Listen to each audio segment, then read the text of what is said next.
Tayo ngayon ay maglalatag ng PVC panel sa CR.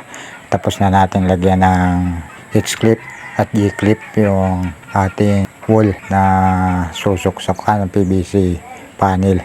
Paikot yan, nalagyan na natin. At yung ilalagay natin PVC panel dyan ay medyo maiksi na. Kaya naglagay kami ng H-clip dyan sa gitna para suksukan noong PVC panel. Kung baga, yan ang sasalo doon sa magkabilang dulo ng PVC panel dahil yan ay dugtungan.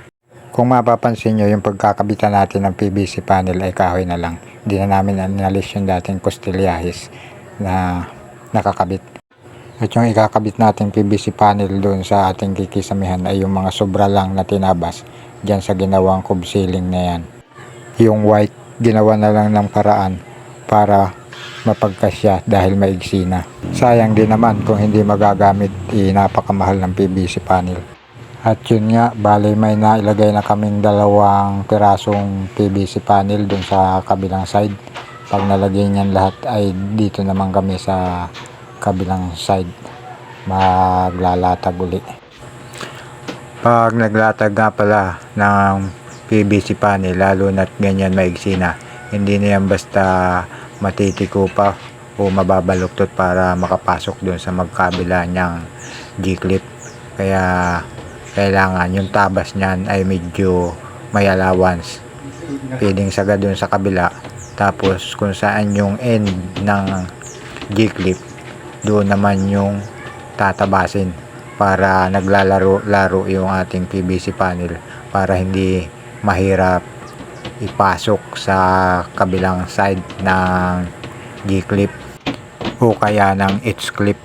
Kailangan talaga medyo naglalaro-laro siya doon sa magkabilang side para madaling maipasok yung ating PVC panel. Kailangan may allowance yung tabas ng PVC panel. Kailangan lang naman dyan hindi makita yung magkabilang dulo ng PVC panel ay matakpan ng H-clip o kaya ng G-clip. Hindi naman basta malalaglag yan dahil magaan lang naman yung PVC panel.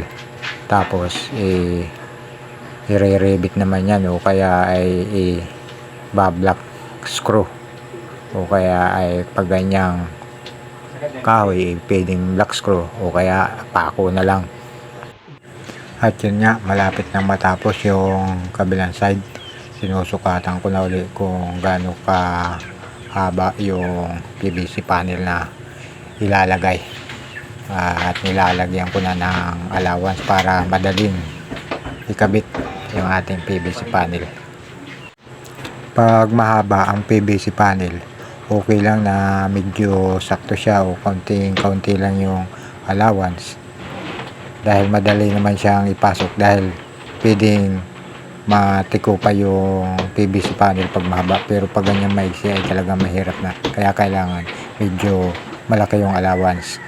Tulad yan mga idol, madali lang na ipasok yung ating PVC panel pag medyo malaki yung allowance. Yung naglalaro-laro lang siya doon sa magkabilang side ng ating H-clip.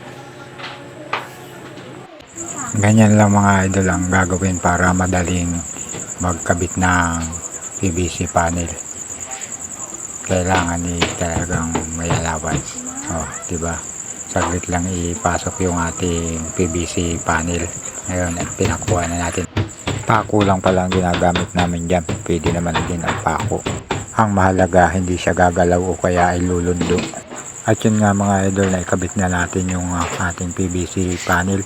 Kaya ipapas forward ko na ito para makita na natin yung finished product ng ginawa namin. Dahil baka kayo ay naiinip na at mayroon pa kayong ibang gagawin. Ayan na, at natapos na nga natin yung ating ginagawa. Napakaganda ng resulta ng ating ginawa na pagkakabit ng PVC panel.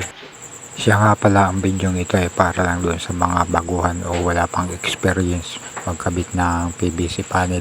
Sana ay may natutunan kayo kahit kaunti sa aking ipinakitang videos. At kung nagustuhan nyo, palike and share.